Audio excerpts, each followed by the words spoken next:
几斤重的鱿鱼被渔民用硕大的鱼钩勾住了尾巴，感受到疼痛的鱿鱼只能喷出口水做出反抗。接着渔民就将鱿鱼抛入海里，鱼绳连接末端的浮漂也要一同扔进海里。渔民继续准备第二个暗钓。从未学过勾股定理的鱿鱼，此生也能感受到学勾股定理的痛苦。究竟钓取何种海中巨物，竟然用到如此大的活诱饵？抛入海中的鱿鱼将会成为海中鱼类掠食的对象，而他们一次就准备了6个这样的巨型暗钓，用来作为诱饵的鱿鱼也准备了非常的充足。船只会不断的向前航行，也保证了每个暗钓有一定的间距。巨大的浮漂不仅能让他们快速发现暗钓所在的位置，也能防止上钩的鱼逃脱。疼痛也会让鱿鱼的皮肤瞬间变白。这种活诱饵将会成为渔民全自动钓钩，而鱿鱼也是他们用渔网捕捉到的。靠海吃海的菲律宾渔民早就懂得舍不得孩子套不住狼的道理。浮漂上绑有上百米的鱼绳，也是为了鱿鱼在挣扎中能自由的活动。紧接着第6个暗钓也派上用场，也是最后一个。这种钓鱼方式看起来有点残忍，但对于靠海吃海的渔民，只能在海里寻求资源，只有这样才让他们繁衍后代，维持生活。最后还多了2条鱿鱼。等待2个小时后，他们重新回到海里。视力好的渔民早已发现100米外的浮漂，船只向着第1个浮漂驶去，可以清晰看到浮漂已经被上钩的鱼拖得上下浮动。坐在船头的渔民将浮漂拿起，紧接着快速将鱼绳收回。从渔民用力的程度就能猜测下方必定是一条大家伙。为了防止刮伤手，渔民收回鱼绳的过程中也是非常的小心翼翼。经过人与鱼一轮的来回拉扯，也能感受到下方的鱼货不断的挣扎，奈何力量悬殊，水下鱼货开始缓慢的被拖出水面。拖出水面的一瞬间让渔民非常兴奋，原来是一条大嘴巴石斑鱼。迫不及待的渔民迅速将船舱里的进水口打开，有了水的加持后，渔民才将石斑鱼拖进船舱内，鱼钩刚好正口。目测这条石斑鱼的体重至少10斤往上。取下鱼钩后，让石斑鱼能自由在船舱内活动。接着继续收回下一个浮漂。收回浮漂之前，必须发现浮漂所在。下一个浮漂也被上钩的鱼货拉得竖立起来。为了防止到手的猎物逃跑，渔民一旦收回浮漂时，就立马快速将鱼绳收起。拉扯鱼绳的过程中，也能发现下方必定是一条大家伙。鱼绳不断的收回，负责开船的渔民此时也不淡定了，连忙查看钓到了什么鱼。一道白色身影快速的被拖到船边，拖出水面的一瞬间，苏梅鱼的轮廓瞬间映入眼帘。被鱼钩勾住嘴巴的苏梅鱼露出它雪白的门牙。渔民看到价格昂贵的是苏梅鱼，瞬间高兴不起来。这种鱼受到当地政府的保护，为了避免吃牢饭，渔民只好将鱼钩取下，把它重新放回到大海。苏梅鱼最终回归大海母亲的怀抱，渔民只好继续收回另一个浮漂。从远处就能看到浮漂被上钩的鱼拖得剧烈晃动。船只一旦靠近，渔民就快速的将浮漂拿起，不顾鱼绳纠缠打结，只为了快速将上钩的鱼货拖出水面。在人与鱼不断拉扯的过程中，坐在船尾的渔民仔细查看是什么鱼，一道白色的身影又让他们非常的失望。虽然苏梅鱼的价值不菲，但他们不会为了吃牢饭而把它收入囊中。被大肆捕捞的苏梅鱼已经处于濒临灭绝，为了保护这种鱼，当地政府也为它立法。这条苏梅鱼比刚才那一条还要大，从它的轮廓纹里透露出它的身价，眼睛附近的纹身非常的漂亮。看到这么大的苏梅鱼，渔民也不舍得把它放回到海里。在2人的催促下，渔民还是不情愿的把它抛入海里。取下鱼钩后，还情不自禁的抚摸它一番。最终苏梅鱼还是回归了大海。开船继续寻找下一个浮漂。浮漂上的绳索已经被上钩的鱼拖拽完了。收回浮漂的一瞬间，能感受到鱼绳下方并没有鱼，渔民只好重新将鱼绳收回到浮漂上。收回来的鱼钩空空如也，只能继续收回第5个浮漂暗钓。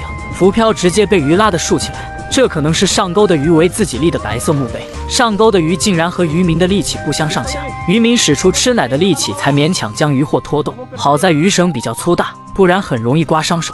在渔民的坚持，鱼货开始慢慢的浮出水面。张开血盆大口的石斑鱼直接被拖出水面。被拖出水面的石斑鱼还试图潜下水，奈何渔民根本不给它机会。这是他们目前为止捕捉到的最大一条石斑鱼。这种石斑鱼也叫做老虎斑。拖上来的老虎斑发现肚子好像怀孕了一样，看着血盆大口，有一种气吞山河的气势。胖嘟嘟的肚子应该是吃了鱿鱼才这样。把它放进船舱内，取下鱼钩也是非常的费劲。渔民直接用他强有力的牙齿将鱼绳咬断。这是他们第2条收获到的石斑鱼。开船继续收回第6个浮漂。他们运气很好，这个浮漂又有鱼上钩，又是一条价值不菲的石斑鱼。渔民直接凌空把它拽了起来。这是3条石斑鱼之中最小的一条，虽然体型不大，但至少也有7、8斤。收回6个暗钓，竟然有5个中鱼，中鱼的概率也是非常高。经过整理后，就直接开船回岸。3条巨型石斑鱼被他们用桶拖到售卖的店铺，事先称重的是最大的一条石斑鱼，重量直接达到了20斤，体型在中间的也有12斤，最小的一条也有7斤。这次他们获得了8685比索，折合人民币1100块。你知道在越南饲养龙虾究竟有多赚钱吗？在海底安置一个5平方米的超大网箱，就能饲养上千只龙虾。单单一只成年的锦绣龙虾就价值上百万越南盾，而且他们会在水下安置上百个这样的网箱，光是龙虾投喂就是一笔巨款。仅仅龙虾饲养的周期就需要1年。饲养龙虾先从幼苗开始，在海底用绳索串联在一起，用网袋作为装饰，正是龙虾幼苗的饲养场地。工人会逐一将网袋收上来，网袋下方会有一块石头，石头的周围会打上多个孔洞，工人会逐一检查石头里面是否有龙虾幼苗。为了固定绳索，在上方会绑有大量的浮漂作为浮力，只要检查不到有龙虾幼苗，会重新把石头扔到海里。检查龙虾的过程中，还要清理网袋上的杂质。从石头的洞口可以发现龙虾幼苗的触角，只要将小龙虾抓出，就能获得龙虾幼苗1只。小小的龙虾幼苗便是它们经济的主要起源。收获到的幼苗放到罐子里面，工人会按顺序逐一检查石头。龙虾幼苗为了躲避天敌，会钻到石头的缝隙里，这样一个满是孔洞不起眼的石头，正是他们获得龙虾幼苗的先进的工具。从龙虾幼苗开始饲养，需要12个月左右才能成熟上市。养虾户会在这里收购龙虾幼苗，10几只龙虾幼苗就花费了24000越南盾。当然，龙虾幼苗都是按个数价格进行销售。在越南，当地的渔民除了出海打鱼，他们开始转型在海里养殖海鲜来维持生活。海面上漂浮着大量的油桶和浮漂，是他们用来固定水下网箱。在这片海域规划成养育海鲜的区域，饲养海鲜之前必须准备大量的海底网箱，但他们饲养龙虾占海鲜产量的40%以上。嗅到商机的渔民开始在海里饲养大量的海鲜，在网箱里饲养的基本上都是价格不菲的锦绣龙虾。渔民一大早从市场里买了大量的生蚝作为龙虾的饲料，原汁原味的饲料保证孕育出来的龙虾肉质。当然，这样的成本也是非常高的。装好饲料后，渔民就开始开船去到养殖龙虾的海域，有浮漂的下方便是养殖海鲜的网箱。来到特定的区域，他们就开始停好船只。这次出海不仅是为了投喂龙虾，同时也是龙虾收成的一天。船上早已准备好打包龙虾的容器，这些生蚝都是从市场里真金白银买来的。不过在越南的生蚝价格也是非常便宜。戴好眼罩、口含软管的工人开始向海里跳水。饲养和捕捉龙虾都要进入到网箱里才能进行。打开网箱的出入口就可以进入里面。大量的龙虾依附在网箱的墙壁和底部，被困在网箱里的龙虾只能在网壁活动。渔民有少许的活动都会把里面的龙虾惊吓到。拿着饲养龙虾生蚝的工人也进入网箱里，将网袋里的生蚝直接撒在网箱里。有吃了锦绣龙虾也开始疯狂的抢食。拥有坚硬外壳的生蚝很快被龙虾们一抢而空，只剩下零碎的生蚝外壳。